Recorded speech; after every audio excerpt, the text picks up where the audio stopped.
Good afternoon, lovely people. It is my pleasure to record a poem by Roald Dahl from his collection of revolting rhymes to support our personal and social learning today. Strap yourselves in, get ready for some good laughs with a very Dalish take on Goldilocks and the Three Bears.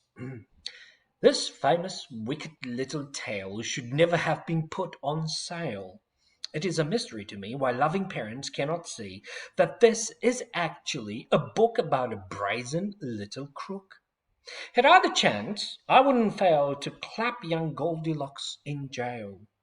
Now just imagine how you'd feel if you had cooked a lovely meal, delicious porridge, steaming hot, fresh coffee in the coffee pot, with maybe toast and marmalade, the table beautifully laid, one place for you and one for Dad, another for your little lad.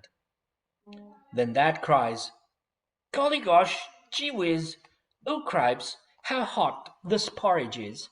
Let's take a walk along the street until it's cool enough to eat." He adds, "An early morning stroll is good for people on the whole. It makes your appetite improve. It also helps your bowels move." No proper wife would dare to question such a sensible suggestion. Above all, not at breakfast time, when men are seldom at their prime.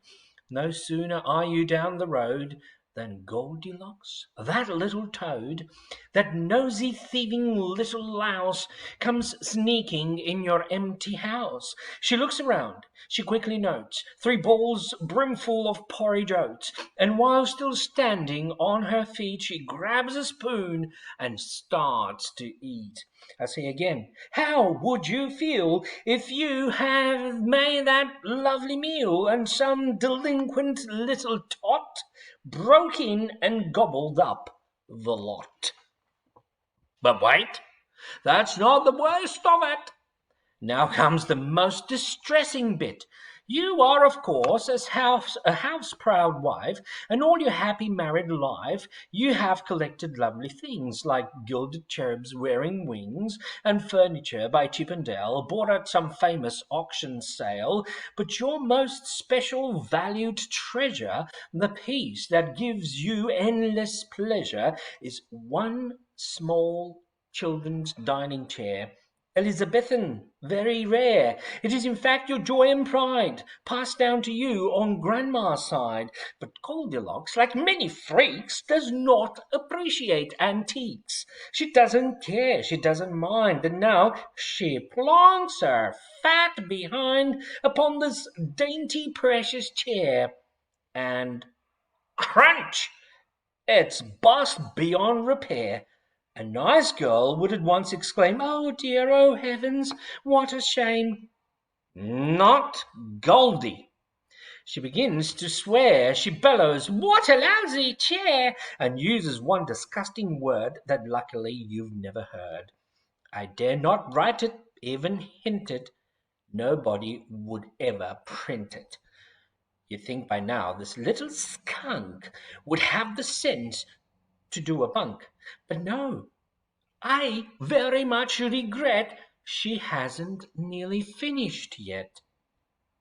Deciding she would like a rest, she says, let's see which bed is best." Upstairs she goes and tries all 3. Here comes the next catastrophe. Most educated people choose to rid themselves of socks and shoes before they clamber into bed. But Goldie didn't give a shred. Her filthy shoes were thick with grime, and mud and mush and slush and slime. Worse still, upon the heel of one was something that a dog had done. I say once more, what would you think if all this horrid dirt and stink was smeared upon your eider drown by this revolting little clown? The famous story has no clues to show the girl removed her shoes. Oh, what a tale of crime on crime. Let's check it for a second time. Crime 1. The prosecution's case. She breaks and enters someone's place. Crime 2. The prosecutor notes. She steals a bowl of porridge oats. Crime 3. She breaks a precious chair belonging to the baby bear. Crime 4. She smears each spotless sheet with filthy messes from her feet. A judge would say without a blink, 10 years hard labor in the clink. But in the book, as you will see, the little beast gets off scot-free, while tiny children near and far shout, "Goody good, hooray, hurrah!" Thank goodness that she got away. Myself, I think I'd rather send your Goldie to a stinky end.